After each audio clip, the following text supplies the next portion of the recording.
estate agents? It's Jeff Underwood with the Weekly Closer, along with Joey Sampaga. the man with the plan. Right, Joey? That's right. Awesome. So we have a great guest with us today. And that guest is Ben Arredondo with the Envision team at My Home Group. How's it going, Ben? Going great. Thanks for having me in, folks. Hey, thanks for coming into Security Title Studios. And we're super excited to hear what you're doing to have success with your business. So let's jump into some ice-breaking questions, I guess we could first, and say, how long have you been in the business, Ben? I have been in just over 12 years. 12 years in the business. Is all that A lot here of in ups and Arizona? downs. All in Arizona. Obviously, 12 years, we've seen some ups and downs in this market. So saw the market take off, crash, come back up, and now we're kind of, I guess, at our regular market, if there is such a thing, or a normal market. You know, normal market. I would say in Arizona, we probably haven't seen a normal market for, well, quite some time. I mean, This is since probably the closest thing 2002, 2003. Yeah, since just before I got into real estate, really. Yeah. And I think it was a normal market when I purchased my first house in 2000. And then, 2000 to 2004 was pretty normal. And Wasn't that a wild ride in 2008? It's been a wild ride, yeah. Well, even since then, right? Since 2011, the increase now has been just crazy as well. So, so tell us what compelled you to actually get into real estate? Well, to be honest, I originally got my license when I was getting hired by the Phoenix Fire Department. A lot of people know I'm a full-time fireman as well.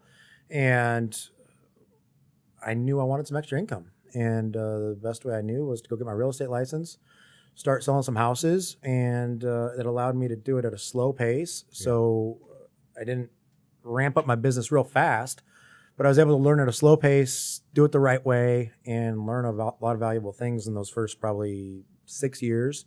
Yeah. And then the last 6, I've really ramped things up and decided to really take this hopefully to the next level. A firefighter. How amazing is that job? I mean, what share with us something that's like, well, I mean, the adrenaline rush, or that's originally why I graduated from ASU. Didn't know what the heck I wanted to do, and it seemed like a great idea at the time. And it was fun when I was young.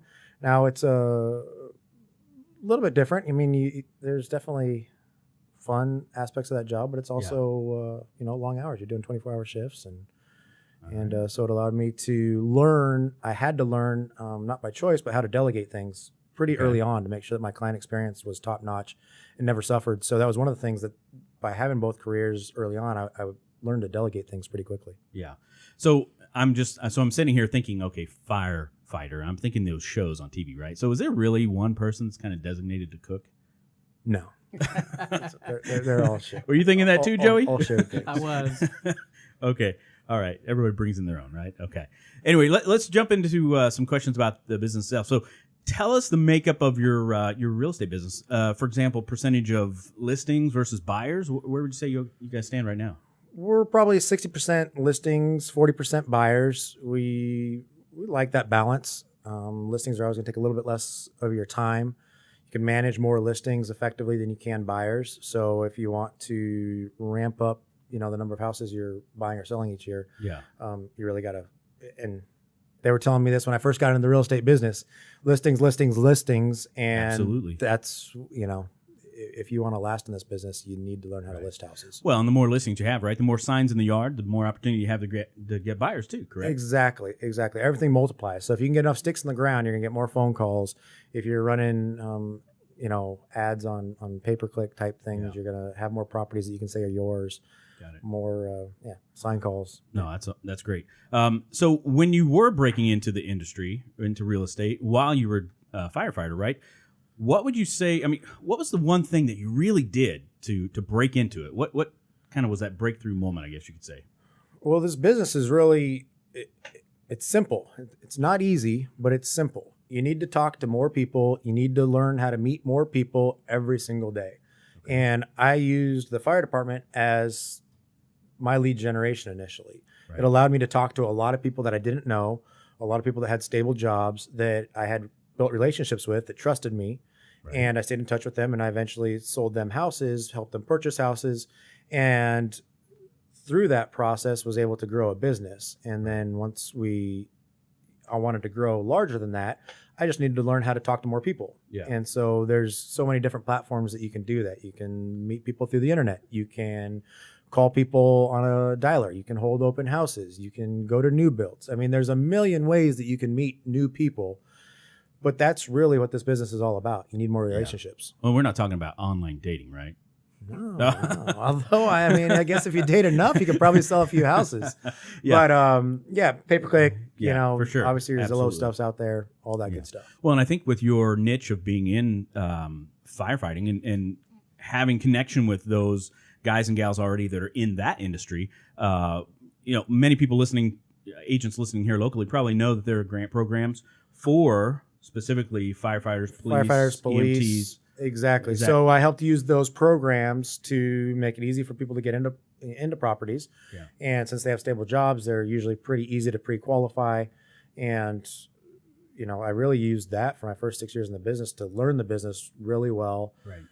Learn how to serve my clients, keep their best interest at mind, and do all that stuff. And I had the luxury of doing it at a slow pace because I had another salary coming in. Good. And then after that point, we kind of ramped things up and started doing things a little bit different. Well, and that's a great point you make. I know there are a lot of people out there that think they can just jump into real estate, right? And they think they're going to make a lot more than what their current job is paying. But I think that was great that you were able to stay with something so you had a steady income while you were learning the business. Yeah, I was afforded that luxury. It was just me. I didn't have a family at the time, and so I didn't have a lot of expenses. I always kept my expenses low, lived on one salary, saved and invested the money I made in real estate so that eventually I could grow a big business. And once I felt I was at that point where I learned enough and was ready to do that, then I went all in and I started investing in my business and started hiring people to help lead generate and commit to online marketing, and all those things have definitely paid their dividends. Absolutely. No, great story. And the stats are pretty staggering as far as how many agents come into the business, new agents, right? And how many of them fail. What would you say is the most common reason that agents fail? Well, everyone thinks you're going to get your real estate license and people are going to start calling you. Epic fail. That is an epic fail right there. Epic fail. No one's going to call. You get your real estate license. No one knows it. It doesn't, most people are secret agents wandering around, shopping centers and everywhere. And you don't have a big sign on your forehead that says I'm a real estate agent. So people are holding back. They're not just going not out and putting it talking to people. You need to, it goes back to what I said before. You need to build relationships. So they don't understand that just because you have your real estate license, it doesn't, there's 40,000 some real estate agents here. Right. People aren't going to know you're a real estate agent unless you're, systematically following up with everyone start with family and friends. A lot of people say they don't like to mix family and friends. Well, that's ridiculous. Right. Those should absolutely be your first clients because they already like you. You're, Maybe. Yeah. If you studied up, you know your real estate, you're going to do a good job on that aspect. And those are going to come into referrals and they'll be your first pass clients. Yeah. And then you need to figure out how to not only systematically follow up with those people, but how to add new people to the people that you have in your database. And the pool of people that you don't know in this world, no matter how popular you are or think you are, is always bigger than the group of people that you currently know. Right. So you can always keep adding people, and you just need to figure out what way are you going to add people to your database. And I said there's a million ways to do that, but you have to keep adding people to your database if you want to sell more houses. So it sounds like it's work. Get back to work, you slacker. Just like that. I guess that's why people get out of the business, right? They think they're going to get their real estate license, commission checks start raining in, and they never have to put any work. You got to put a lot of work in. Meeting all those people is not easy. It's simple, but it's not easy to keep doing that and, stay committed to doing that week in and week out. Yeah, no, that's great advice. Great advice. So let's transition real quick into what has made you successful. Can you share with the listeners some of your daily or weekly habits that help you succeed personally? Well, for me, it's getting up fairly early, getting to the gym, so I'm feeling healthy, feeling good about myself, and then getting right into the office and staying in touch with my database. So for me, it's staying in touch with my database, helping agents that are coming onto my team now, showing them how to bring more people into their database, how to effectively follow up with people. and I kind of got off track. What was the initial question there? No, just some of the habits that you have weekly or daily to help you succeed. And I like the one Work. getting I up mean, early. I'm a full-time real estate agent. So that's Right. what I do every day. So I'm calling my database, staying in touch with them, asking them who they know that wants to buy, sell, or invest in real estate. And then I am following up with whatever my lead generation that I'm doing. So we have ISAs that are setting appointments for myself. And so I'm following up with those people after the appointments, perfecting my listing presentation. I'm always practicing my listing presentation, tweaking it so that I'm getting a high conversion of signed listings. Yeah. And that's always evolving. I'm always practicing that. And I think if you're not practicing your skills, you're not going to be as sharp when you go to your listing appointment or when you go to your buyer presentation. You need to practice them. Absolutely. So I want to ask this question then. This is not, this is something I'm just throwing in there. You said you get up early and work out. What's considered early for you? I guess I'm not real early. Okay. I'm up about 5, into the gym about 5:30 or so. Well, 5 is early. And, out of there by 7:30 or so, Okay. and get into the office about 8:30. Got it. Because I've been reading a lot about entrepreneurs, about successful entrepreneurs, and how some of them will get up at like 4:30, 4:45. 5 o'clock is good, and that's what I really need to aspire to at this point too. Is 5 o'clock in the morning, do a quick little workout. I've got my closet down to where it's minimalist, all black T-shirts, so I don't have to give any time to that, right? So that's cool. Anyway, we got off Miracle subject a little Morning. bit, Miracle but anyway. Morning. That's a good book. Miracle If you want to start waking up earlier and get used to a new routine in the morning, Miracle Morning is a great book to pick up and start reading. I'll get it, and I'll let you know how it goes. Not a bad idea. Absolutely. So, what would you say is the one best strategy that you're currently using to generate business for your team? So this isn't exciting. This isn't flashy. Oh, come on. It's just our CRM, right? So right now we use Follow Up Boss. We're integrating over to Commissions Inc. Okay. But just that one system that can help us systematically follow up with everyone that we know, whether that be past clients, whether that be potential prospects. But the one system that every agent needs to have is a CRM. And there's different price points. It doesn't really matter. Get something and get it in place. Yeah. Because if you want to sell at a high volume, you have to go through more leads than you can remember in your head to follow up with, and you have to do that. So just my CRM. I mean, it's basic, absolutely. simple, but Well, and that's one of the things. So I've been my background. I've been in mortgage real estate now since 1996, long time, and I've done a lot of classes for agents. And I can tell you, when I sit down with agents, you know what the number one CRM that I've seen so far? their iPhone. Well, it's starting to transition a little bit to that, but notepads. Oh, just a piece of paper. Just paper. They write down these people on there, and they think that this piece of paper is going to do it, and it's not, folks. You need to listen to what Ben's saying. A good CRM will totally change your business completely. All right, Joey, you ready for this? Let's do it. All right, so we're going to break into rapid fire. All right, are we good with that? Oh, yes, we are. So here we go, Ben. We've got 4 questions for you, and this is just a short answer. What's the best advice anyone has ever given you? You've only got one name, so make sure you don't ruin it. And do what you're going to say, and you always have a good name. And remember, that's going to follow you everywhere you go. And that was just given to me by my dad, but I think it holds true in business and personal life, and great advice. Absolutely great advice. What is your favorite mobile app?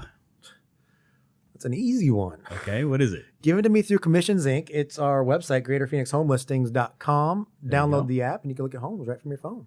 Absolutely. There you go. You heard it here. How about share with the listeners one book you recommend? I know you already said one. Is that the one you want to stick with? No, that was just to help you get That's up in the helping me. morning. Oh, I need the help. To help you get going. I need the help. I'd say the one book I got next to my bed right now is Tools of the Titans by Got Tim it. Ferriss. Timothy Ferriss, yeah. Awesome book. Just a little perspective from a lot of successful people across the globe, and just little tidbits. It's really easy reading, which is great for a guy like me. Yeah. And awesome little tidbits of information. Absolutely. to help He you has be a great successful. blog, too, definitely, to check out. Name one productivity tool or software you use every day. Man, I'm being boring here, but No, go back ahead. to the CRM. I mean, Okay. that's really the software that has absolutely helped my business grow. I guess if I had to go a step further than that, rather than the CRM, because we already talked about that, is the dialer that we use. We use a multi-line dialer so that we can call all of our leads quickly, efficiently we can prospect, and that's Mojo. Mojo, yep. Great software, super easy, user friendly. A non-tech guy like myself can figure it out, and so we can call thousands of people every day and try to bring them into our sales funnel. Really. No, that's great. So I do want to ask this. You mentioned CRM. You've talked about it several times. How long ago did you start implementing a CRM? Almost embarrassed to say it took me so long because people were telling me that, nothing's really changed. People were telling me that forever, but I probably didn't integrate a CRM until about 5 years ago. Okay. And that's, believe it or not, kind of when my business started taking off. No, absolutely. Who would have thought? Just listen to what everyone tells you to do. Direct correlation. Exactly. Absolutely. All right, so we've got one more question, but this one is random. So we're going to have you draw a question out of the mask. So if you want to go ahead and grab that. This is beautiful. What is that, velvet? All right, so what'd you get? Who was your favorite singer or band in high school? There we go. All right, back to singer or band in high school. Man, that's a tough one. All right, so I gotta put the time. Yeah, I was gonna say put the time periods back together. So, graduated in '99. I want to say we were listening to a lot of Blink 182 back then. There you go. Yeah, all right. I want to say Blink 182 was playing in our cars on our CD players. What was your first concert? I'll throw that one in there. First concert? I didn't even go to any concerts in high school. I think my first concert was actually a Dave Matthews concert in outside of Chicago. That was a good time. Some sweet music right there. Yeah, it was a fun time. What was yours, Joey? Do you remember? I hate to admit this, but New Kids on the Block. Yeah. Okay. Might want to keep that one to yourself. All right, bro. Okay, so let me share a story about New Kids on the Block. I just have to do this. Okay, we're going a little over.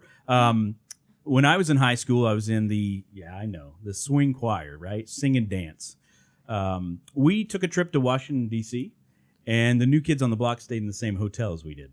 So I have a picture, and I don't even know if we still have it or not, but it's me with all the New Kids on the Block in the lobby. Oh, and you're making fun of me. I'm making fun of you. Okay, I will tell you this. My first concert was not New Kids on the Block. My first concert was Def Leppard at 16. Not bad. Not bad at all. Some good music right there. All right, well, thanks a lot, Ben. Hey, before we go, how could, if any agents are interested in reaching out to you, how could they get a hold of you? Just go to theenvisionteam.com, and we have some contact links on there.